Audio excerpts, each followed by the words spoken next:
Assalom. Kitap o'qish munbiri avlodlar torbetiga xoş geldiniz. Men Ramazan kunlaringlarning xayrlik, yaxshi o'tayotgan bo'lishini chin ko'nglimdan tilayman. Bugun men sizga ikki asar o'qib beraman. Biri Uyg'ur xalq rivoyatlari degan bu kitobga kirgizilgani, ya'ni Mahmud Qashqari haqida rivoyatlar. Yana biri do'stim Rahila Davudning Uyg'ur mozorlari degan kitobga kirgizilgan Mahmud Qashqarining mozori haqidagi bir asar.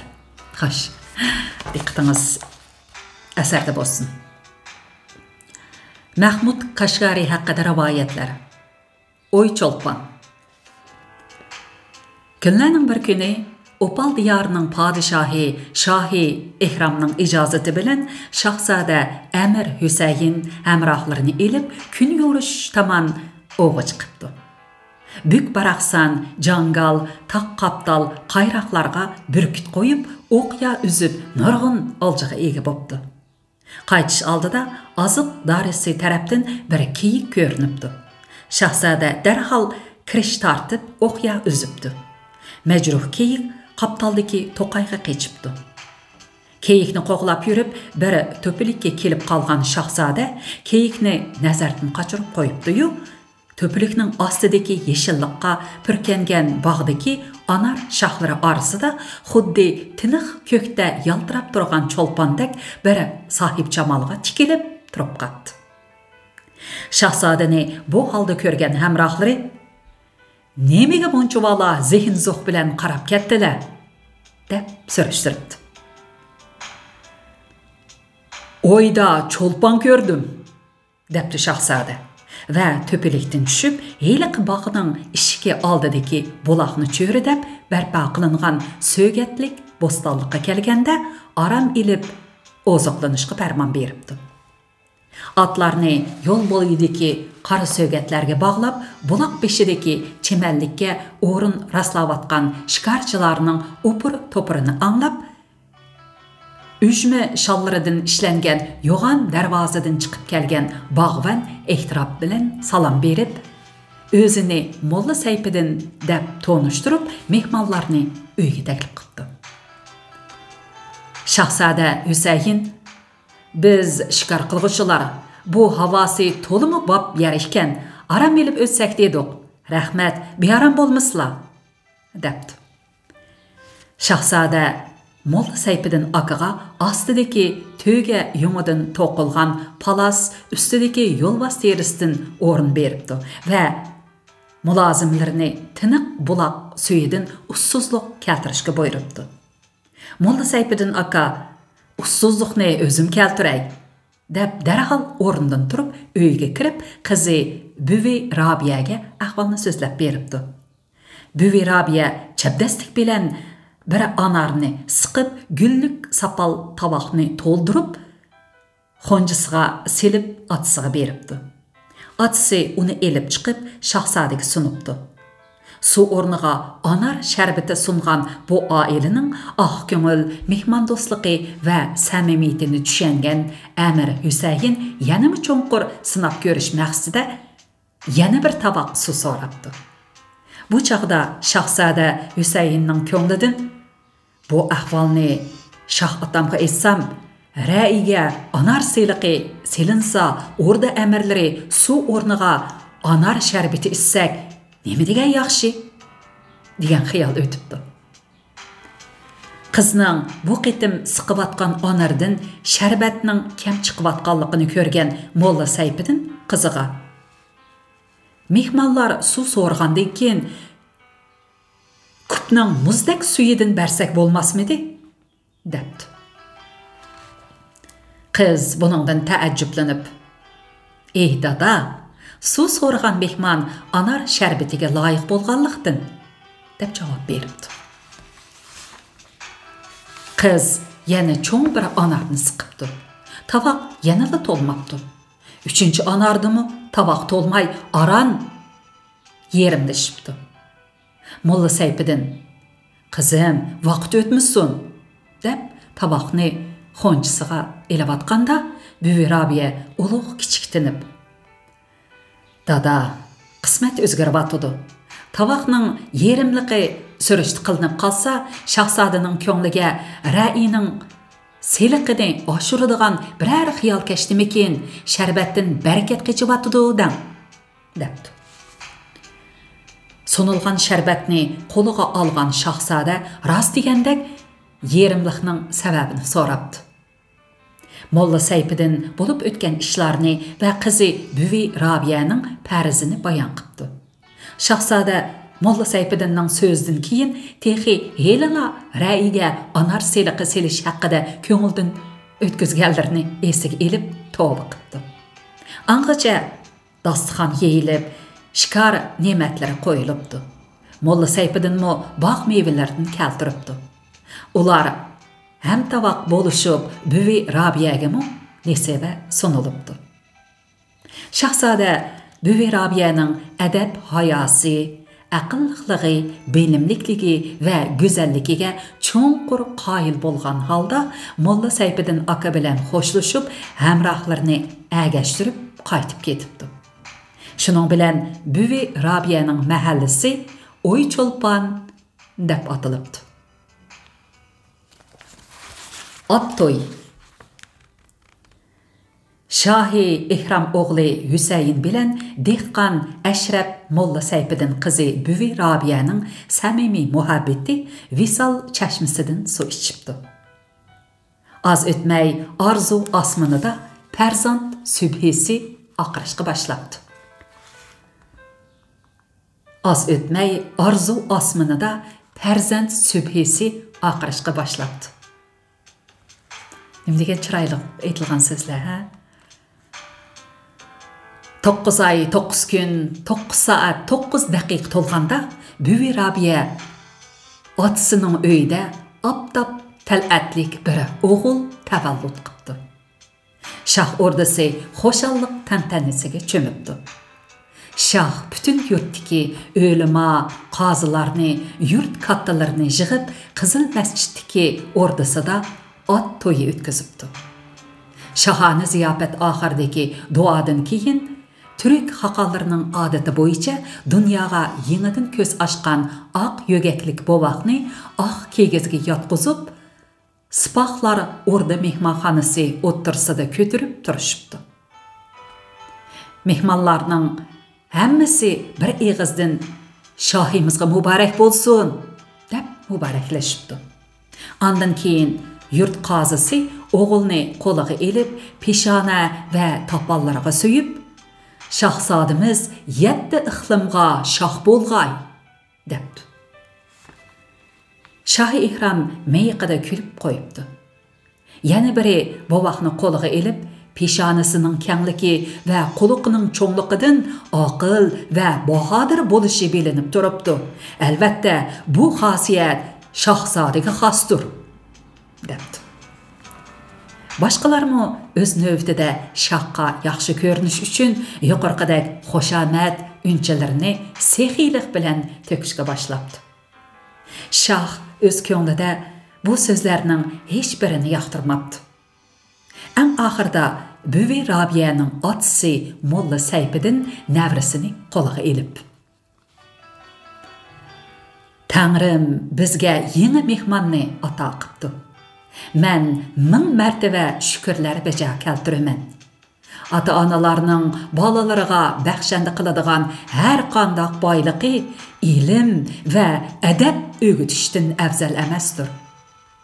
Tanrım nesib qılsa, nəvrimiz tərbiyə körüb, alim bolğay, degen ekan. Bütün sorundakilar barakallah deb to'lishibdi. Allahu akbar degan takbir sadası asmonga ko'tarilibdi. Şah xoşalliqidan ko'z yeshishni to'xtatolmay navrisini qo'liga elib, peshonasiga so'ygandan keyin ko'pchilikka qarab, "Men 7 iqlimning shohliqidan navramning olim bo'lganini cho'ng bilaman. Olimlik ikkala dunyoning nijotligi va shohliqidir. Valiga o'xshash qudimiz Seyfidin Axun ko'nglimdagi orzuyimni topdi. Men bak rozi bo'ldim. Shunga Bugünden başlap bütün el yurt bu kişinin namını, yani Seyfiddin Veliyullah dep atagay, dep ferman düşürüptü. Onundan keyin bu vaqqa neme dep at qo'yish to'g'risida maslahat bo'pti. O'limalardan biri Mahmud maqtang'uchi, ya'ni yaxshi xuluq fazilatlari bilan maqtang'uchi deb qo'ysak. Chunki bu atni tashkil qilg'uchi 5 harf xosiyatli ma'noga ega. Mehr shafqat, muruvvat, mahorat, mamnuniyat degan ma'nolarni. Hamdu sana, hayat baxsh, hayotliq, hozir, ya'ni tayyor, hur, hilm, ya'ni muloyim degan ma'nolarni. Mudda, murad maqsad, muns, ya'ni hamroh degan ma'nolarni. Varsul ulum, vafodor, voyaga yetkazib degan ma'nolarni. Diyonatkor, dodil, dilkusha, dilrabo degan ma'nolarni berdi deb taklif beribdi. Shohi Ehram me'morlar oldida ko'z nurimiz bo'lgan navrimizning eti Mahmud ibn Husayn bo'lsin. Oğlumuz Hüseyin bu mübarek farzand hürmetinden Emir Sultan Hüseyin dep atalsın. Halayık içide ilmu hüner şundaq ronak tapsın ki, ilim hüneri bilmegen birer kişi saltanatimiz təvəsidə görünmegen. Her qandaq kişi ilim, əxlaq egisi bolup, faziletini artırıp, özünün insani bibahalıqını görsetken. Kimki ilim hüner ahli bo'lishqa odatlanmaydigan, mundaq kishilar o'zini o'zi xor qiluvchilardir. Undaqlar osharga haydilib, seliqi yig'irlatilsin degan farmonni tushiribdi.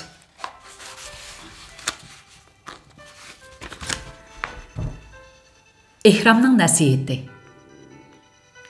Mahmud kichik turibla xushchaqchaq, chabdas, chaqqonligi, o'rganishda astoydil va tirishchanligi, asti saqlash qobiliyatining ustunligi bilan hammani hayratda qoldiribdi. Shahzodalar o'rganishi zarur bo'lgan harbiy ilmlardan ot chepish, tig'vozlik, nayzivozlik, umutvozlik, o'qiya etish qatorliq jang mahoratlarini, diniy ilmlardan namoz so'ralari, haftiyak, Qur'on, hadis, ilmi, shariatgacha, dunyoviy ilmlardan ilmiy hisob, ilmiy hadis, ilmiy abjad, ilmiy tajvid, ilmiy sarf, ilmiy nahvi, ilmiy mantiq, ilmiy nujum, ilmiy tibobat, ilmiy tariqat, jug'rofiya qatorliq zamon ilmidan kamoli mahoratni voyaga yetkazib egallabdi. Yeşi 30'ga yaqinlashganda Madrasa-i Sochiyadin ustozi Husayn ibn Xalab Qashqarning duosini ilib, Opal Qizil masjiddagi o'rdasiga qaytibdi. Shahzoda Mahmudning madrasasini tugitib kelganligi munosabati bilan Shohi Ehram 9 mal so'yib to'y o'tkazib beribdi. Dadasi Emir Sultan Hüseyin oğlağa ton serpay yepipti. Anası Büyü Rabiye bəxt tilab pişanisidan söyüpti. Ziyafat ahırda Shohi Ehram nevrisi Mahmudning beşini silab turib. Köp ustozlar öz ilhamlarının nuri bilan ko'zingnimi, ko'nglingni munavvar qildi. Nurg'un kitob o'qib, nurg'un siri hikmatlarni uqib oldim. Lekin sen texi o'qimagan, o'qimasang bo'lmaydigan shundoq bir buyuk kitob borki, u bizning bepoyon zaminimiz va uningda yashayotgan ulug' xalqimiz. Bobolarimiz o'zini bilmagan o'zgini bilmas degan ekan. Sen hamma qabila, urug' aymoqlarimiz, tog' daryo, o'rmon boyliq, ekin kent, shahar qishloqlarimizni orlab chiq. Ularni o'rgan va tushan debdi. Hammaylar uning ilmda ravoj tepib, kamolatga yetishini tilab, duoga qo'l qo'yib ko'tiribdi. Amin, Allohu akbar degan sada bütün o'rdini zil-ziliga keltiribdi. Safar. Mahmud Qashqari bovisi Shohi Ikromning talabini, dadasi Husayn bilan onasi Buvi Robiyaning tilaklarini iroda va kuch qilib, O'g'iz, Chegil, Qorliq, Yag'ma, Qipchoq, Basmil, Yabaqu, To'xsi, O'g'raq, Charuq, Jumul, Qirg'iz qatorliq Uyg'ur qabilalarining tarixiy sarguzashtlari, tili, tamg'a, o'ranlari, urf-odat, turmush aloyiliklari, ismlari, murosimlari, yashagan zamin, tog', daryo, ko'l, yayloqlar, jumladan ularning etnik, ijtimoiy, iqtisodiy, harbiy munosabatlari, ilmiy, falsafaviy tushanchalari, naqshi qo'shoq, daston, maqol tamsillarini o'rganish uchun safarga otlanibdi.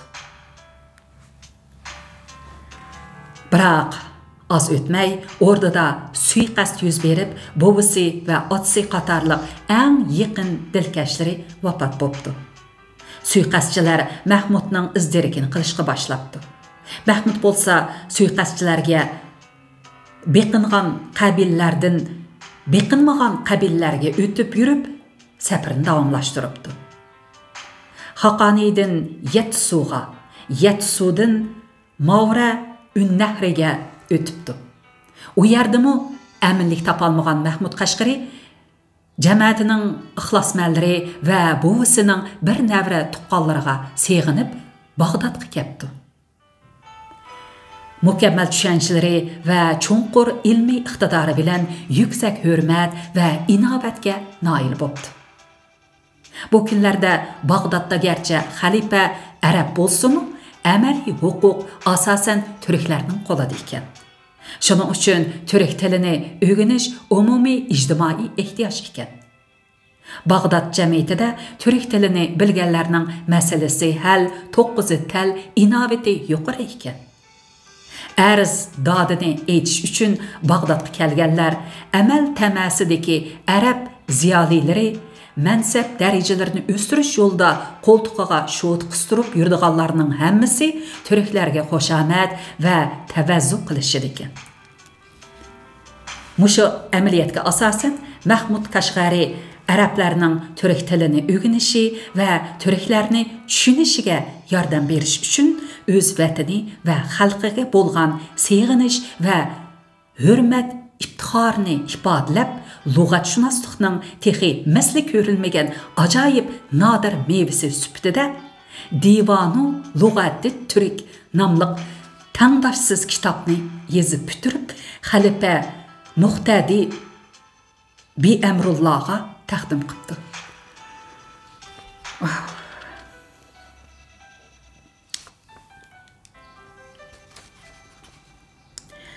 Uzun va mushaqqatli safar va sarsanchilikda egillagan ma'lumot va materiallar bu kitob uchun qurilish materiali bo'ldi.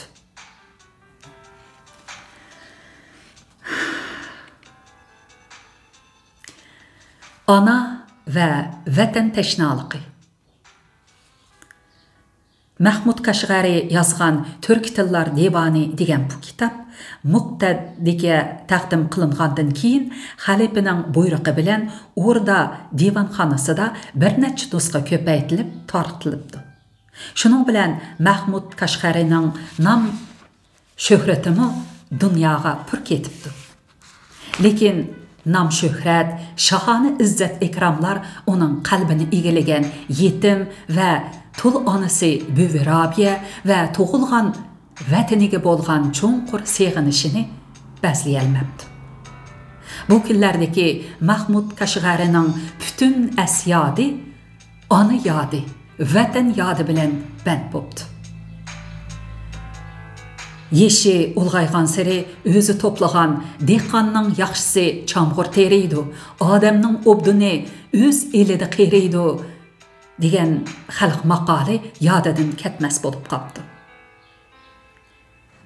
Kunlardan bir kuni büyük karvan yolu bilan Bag'dodga kelgan vatandosh savdogarlar bir parcha noma bilan anası Büvi Rabiyaning farzand dog'i bilan bag'rini dog'lab, farzand yodi bilan kun-tun yig'lab, farzand dardi bilan ko'nglini tig'lab, farzand istikida belini bog'lab, ko'k art, ulug' art, muq yo'li, opal art tarafni qibla qilib, vasli didori uchun sad pora bo'lib atqanlik xabarini ilib keldi.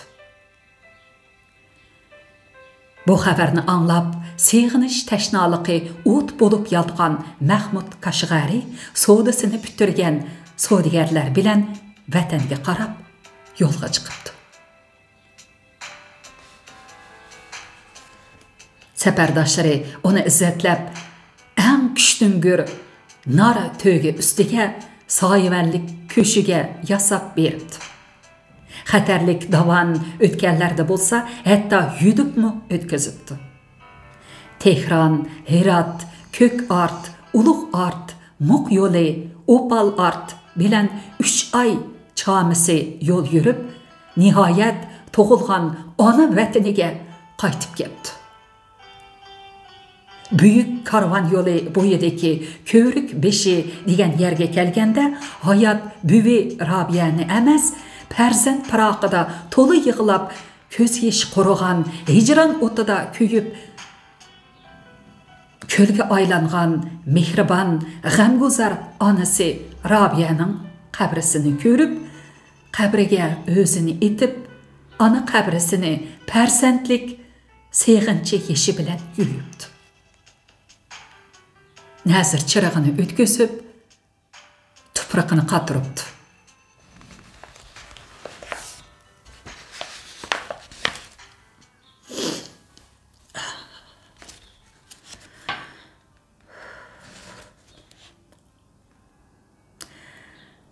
Mahmud Kashg'ari va ixlosmand ama. Mahmud Kashg'ari madrasai Mahmudiya da mudarrislik qilib yurgan kunlarning birida uning ixlosmandlaridan biri Mahmud Kashg'ariga "Men dargohi haqdan doimo noiti katta narsalarni so'rab, sening ulug' karamlik dargohingdan napisand narsa so'rg'uchilarning ko'zlari ko'r bo'lsin deyman" debdi. "Sening so'raydigan katta narsang nima?" deb so'rabdi Mahmud Kashg'ari. "Janoblari, oldlarida turgan mushu tog'ni qip-qizil oltinga aylantirib bersizlar degan iltijoda edim" debdi u. Aradan 2-3 yil o'tib, heliqi ixlosmand bir chaqirga o'zini yetilatgunicha kirib, salomdan keyinla ko'zining ama bo'lib qolganligidan zarlashga boshlabdi. Mahmud Kashg'ari uningga tasalli berib, "Tangri bizga 7 a'zodan iborat tugamas boylikni ihson qildi. Uni tushunib yetishga sen bizning aqlimiz ko'talik qiladi. Chunki bizga berilgan bu boylikni joyida ishlatalmasak, dunyodagi hamma tog'larning oltin bo'lganidan cho'ngroq boylik bo'lar edi. Mubada sen degan mushu tog'ning orzu qilganingdek oltin bo'lganidan ko'ra, ko'zingning ama bo'lmaqi xo'proq edi. Men Tangriga toat ibodat qilib, uningdan ne'mat so'rasam, u ko'zimdan kichikina nurni elib etib, ama qilib qo'yamdi. Bu qandoq adolat?" debdi heliqi ixlosmand. "Undaq dema", debdi Mahmud Kashg'ari. "Tangrim sening duolaringning hammasini ijobat qilib, adolatni zohir qildi. Tog'ni oltin qilib berishni tilagan eding.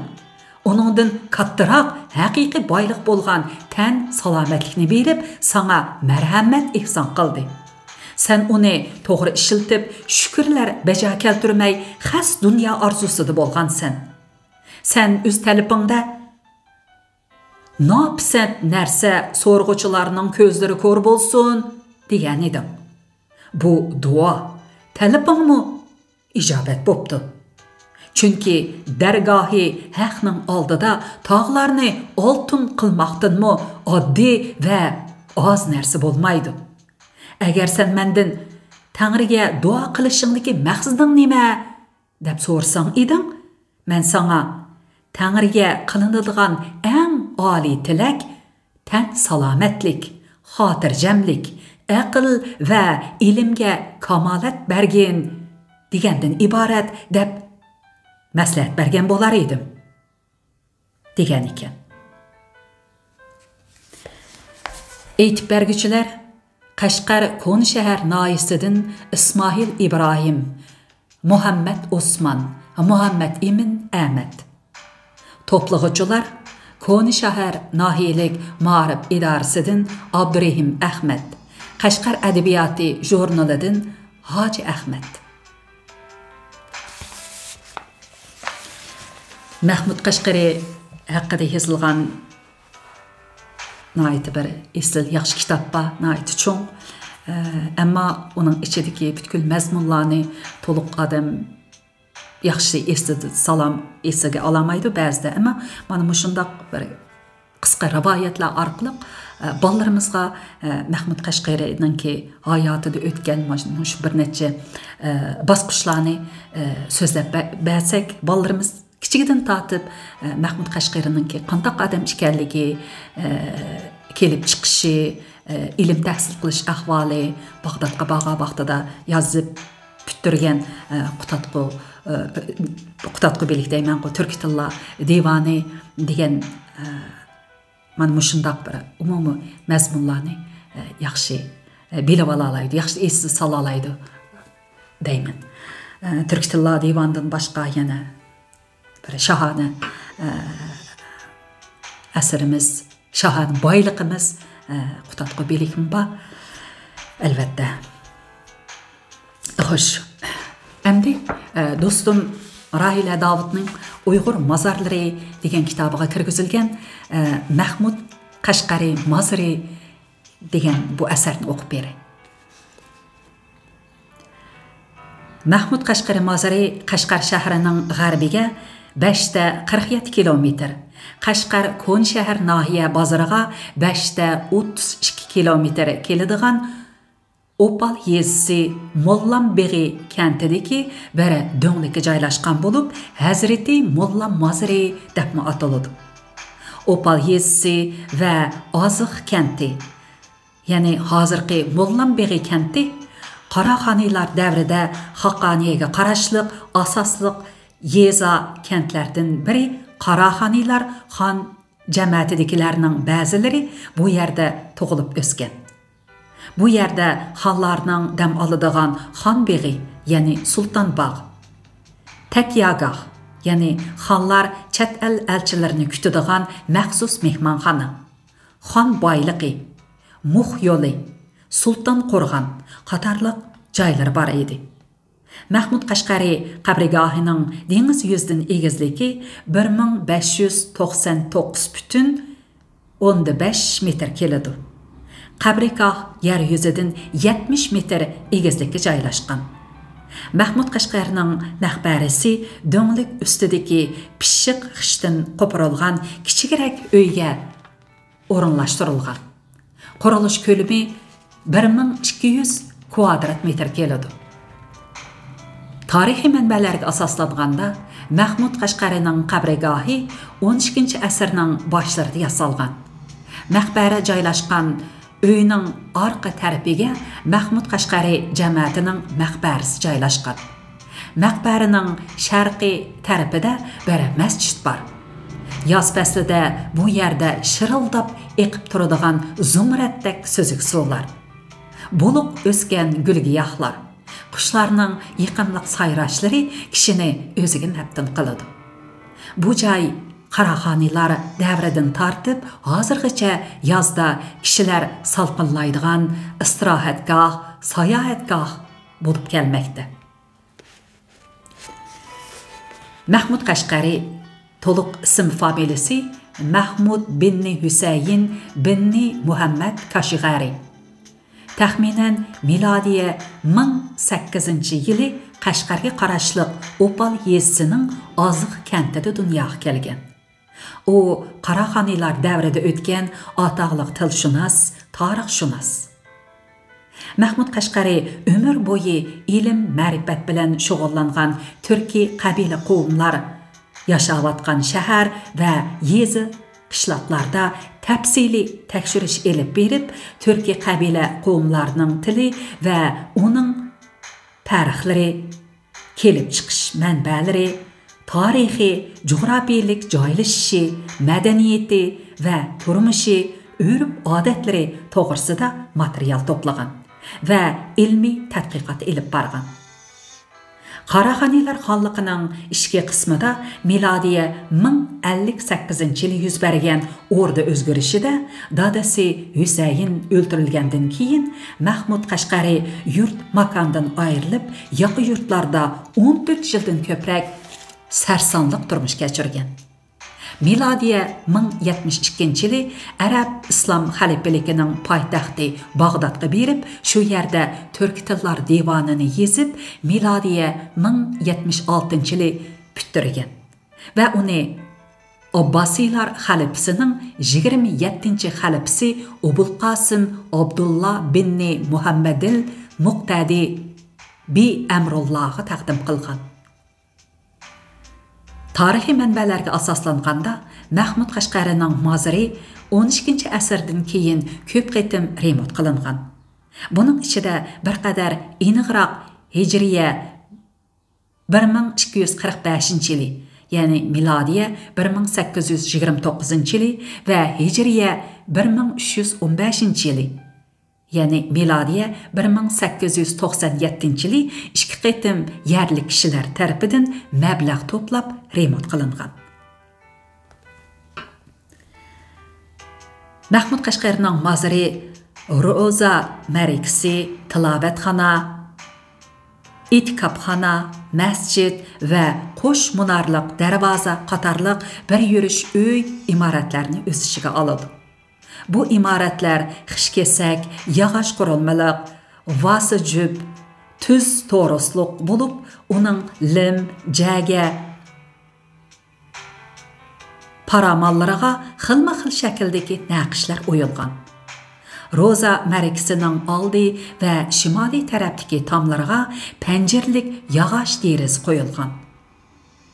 Tunakxonasi bilan darvoza zali gumbaz to'rosliq qilib yasalgan. Umuman mozorning yasalish shakli, ishlatilgan materiallari va naqsh bezaklari jihatda Uyg'ur islom binokorlik san'atining alohidligi gavlangan.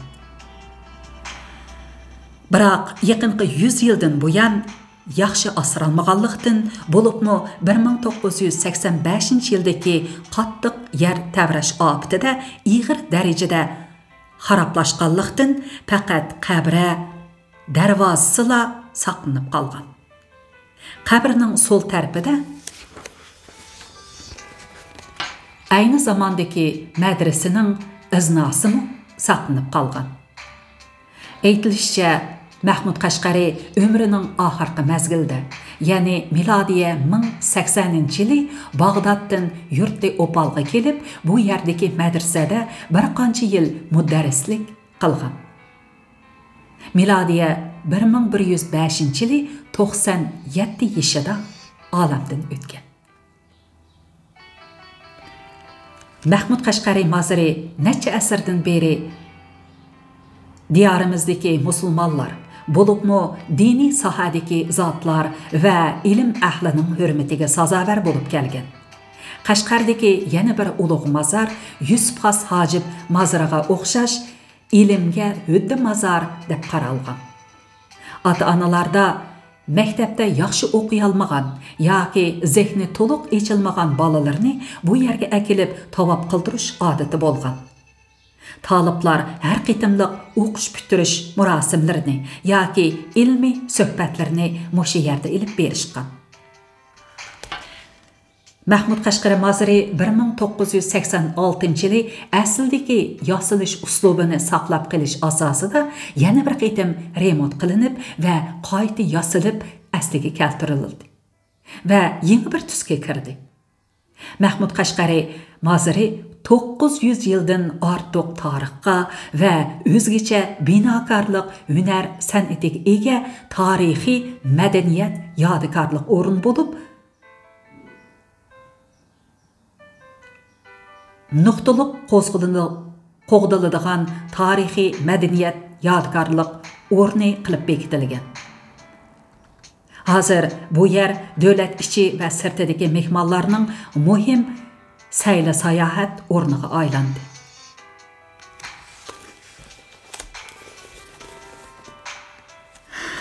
Xudoyim buyursa shu mazarlarni yana bir qitim berib ko'rib kelish nasib bo'lar. Arzu, umid qilsak, arzularimiz chuqur bir kuni amalga oshadi. Ma'qul amsa, bugun shunchalik o'qiylik, sal hayajonlanib qoldim. Bugun kuninglar xo'shal qaram, yaxshi o'tsin. Ramazonlarimiz yaxshi o'tsin. Alloh qabul etsin. Xayr xo'sh, yana bir qaytam ko'rishaylik. Aman bo'lin.